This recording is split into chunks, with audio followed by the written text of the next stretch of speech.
वो लोग किसी मज़हब से नहीं, वो गुंडे हैं, वो अपराधी हैं, वो अपराधी है, वो गुंडे हैं। जो कहीं भी हो, बहराइच का मामला हो, कोई भी मामला हो, मैं ये बात कहूँगा कि उनको मज़हब से ना जोड़ो, बल्कि उनको गुंडे घोषित करो, उनको अपराधी घोषित करो और सख्त से सख्त सज़ा दो। किसी धार्मिक स्थल पे या किसी के पर्सनल घर पे किसी और समुदाय का झंडा कैसे आप घुस के फहरा सकते हैं? नंबर एक, आपको ये अधिकार ही नहीं है, इस देश का संविधान अधिकार ही नहीं देता। अगर आप जबरदस्ती जाकर वहाँ पे उसके घर पे या मस्जिद के बदला झंडा फहराएंगे या गुरुद्वारे के आप गुरुद्वारे के ऊपर फहरा के दिखा दीजिए, आपको सिक्योरिटी बता देगी। आप मुसलमानों को आप क्या कर रहे हैं? मुसलमानों को आप टारगेट कर रहे हैं, क्योंकि आज की सियासत हिंदू मुसलमान बना दी।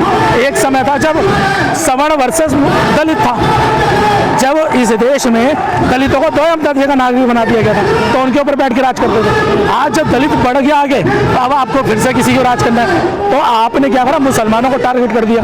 तो मुसलमानों को आप दोयम दर्जे का नागरिक बनाना चाहते हैं, लेकिन मुसलमान के दोयम दर्जे का नागरिक बन जाएगा? नहीं बनेगा।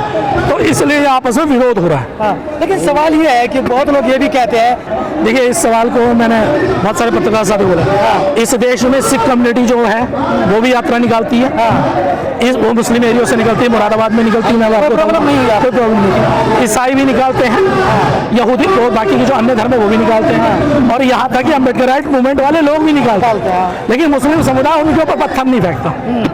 वो इसलिए नहीं फेंकता क्योंकि वो लोग जाके उनके घरों पे अपने झंडे नहीं स्थापित करते, वो उन्हें आपस में भाईचारा प्रेम की बात रखते हैं आपस में। लेकिन क्या है, एक विशेष जाति के लोग, हिंदू भी सारे एक नहीं है, मैं आपको बता रहा हूँ। जब हजारों की तादाद होती है तो हजारों गलत नहीं होते, उसमें 100-150 लोग खराब होते हैं। वो एक विशेष जाति के लोग हैं, वो विशेष जाति के लोग माहौल खराब करने के लिए जाते हैं और मुसलमानों की छतों पे जाकर झंडे लगा देते हैं, फिर आपस में टकराव करते हैं। टकराव करके एक बंदा पत्थर फेंकता है और उसके बाद वो आपस में टकराव हो जाता है। तो इसका मतलब साफ दिखाई देता है कि जब मुसलमान अपनी यात्रा निकालता है इन्हीं लोगों के बीच में से, यानी सिखों के बीच में से आना, तो कोई पंगा नहीं होता।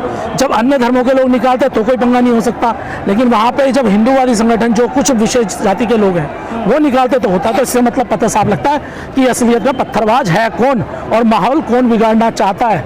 अगर मुसलमान माहौल बिगाड़ना चाहता तो अन्य धर्मों की जब यात्रा उनके बीच में से निकलती है तो वो तब भी पत्थर फेंक सकता है, लेकिन वो तब नहीं फेंकता। तो इससे साफ जाहिर होता है कि कुछ विशेष समुदाय के लोग हैं जो उन्हें भड़काना चाहते हैं। जब बात ये आती है कि हिंदू बचेंगे, हिंदू बचाने की बात आती है, अरे कैसे बचा रहे हो हिंदू? पहले बात, हिंदू डर किससे रहा है और कौन डरा रहा है?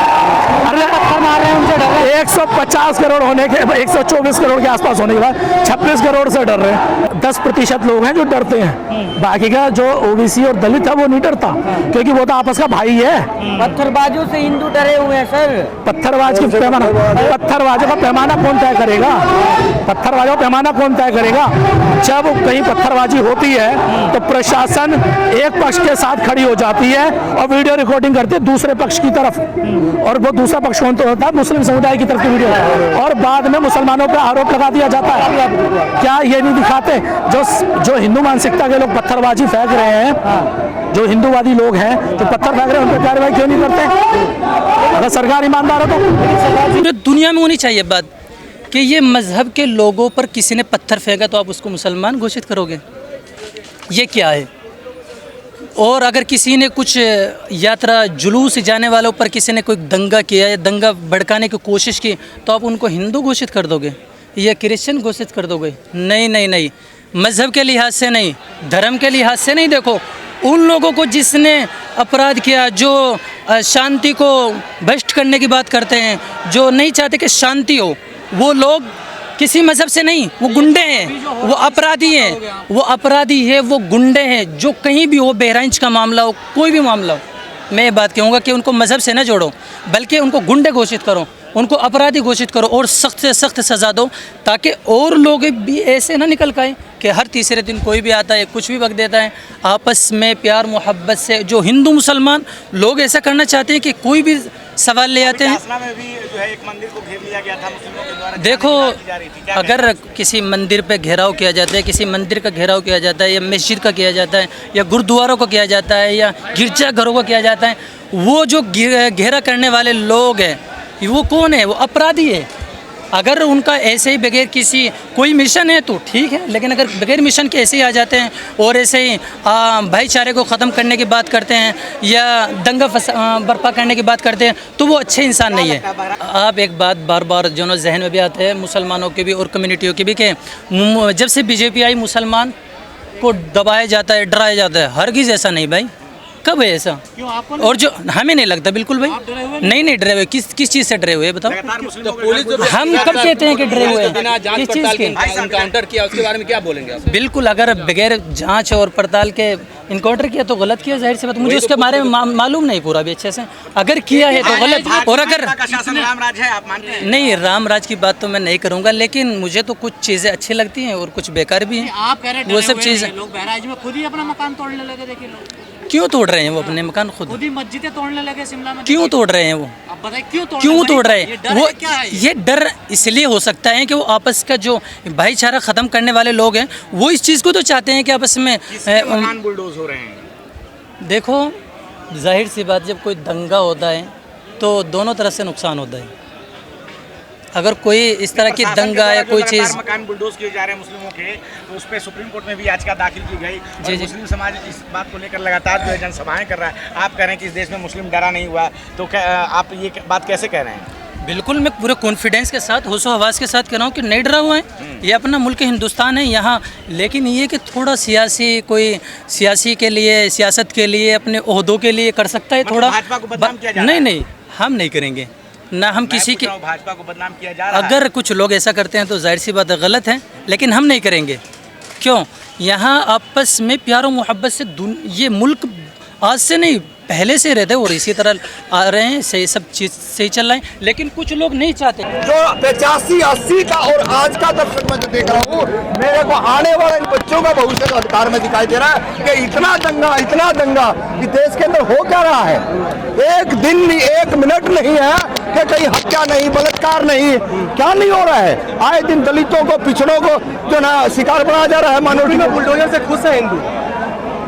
देखिए, जो इस देश के अंदर निकम्मे लोग हैं वो खुश हो सकते हैं, सामाजिक न्याय के प्रिय जो लोग हैं वो कभी बुलडोजर की राजनीति में खुश नहीं हो सकते। और गलत नीति है इस देश के अंदर। पुलिस क्यों है, कोर्टें क्यों नहीं है? अगर इनको भी ध्वस्त कर दिया जाए, जब एक मुख्यमंत्री ने ही फैसला करना है और एक विशेष व्यक्ति ने करना है, तो भाई फिर क्या जरूरत है?